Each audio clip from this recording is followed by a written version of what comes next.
সাহস তুমি এই মেয়ের সাথে কক্সবাজার যাবে?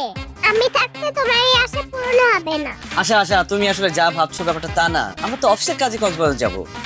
ঠিক আছে, তাহলে আমি তোমার এমডির কাছে যাই, গিয়ে বলি তুমি এই মেয়ের সাথে কক্সবাজারে যাচ্ছ। এরপর উনি আমাকে বুঝিয়ে বলতে যে তোমরা কক্সবাজারে কেন যাচ্ছ। না না আশা, প্লিজ তুমি এমডি স্যারকে কিছু বলো না। এমডি স্যার যদি জানতে পারে তোমার বাবার সাথে আমি কক্সবাজার যাবো, তাহলে আমার চাকরিটা চলে যাবে। প্লিজ বলো না। ঠিক আছে, তাহলে কানে ধরো।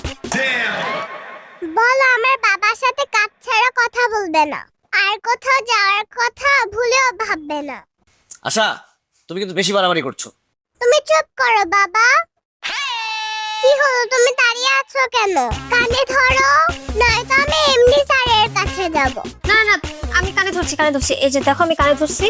শোনো, আমি তোমাকে কথা দিতেছি, তোমার বাবার সাথে আমি কাজ ছাড়া কোনো কথা বলবো না।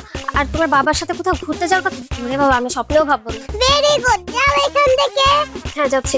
স্যার, ফাইলটা সিগনেচার করে রাখলাম, পরে সিগনেচার করব। রে, মেয়েটাকে পটাই ফেলছিলাম, কক্সবাজার নিয়ে যেতে পারলে তাকে আমি বিয়ে করতে পারতাম। মানুষ বউয়ের অত্যাচারে অতিষ্ঠ থাকে, আমি আমার মেয়ের অত্যাচারে অতিষ্ঠ হয়ে গেলাম। আচ্ছা আশা, তুমি কিভাবে বুঝে গেলা যে আমি ডায়নাকে নিয়ে কক্সবাজার যাওয়ার প্ল্যান করতেছি? বাবা, তোমার হাতে যে এই কলমটা আছে না, এটা তোমাকে আমি গিফট করেছি, মনে আছে?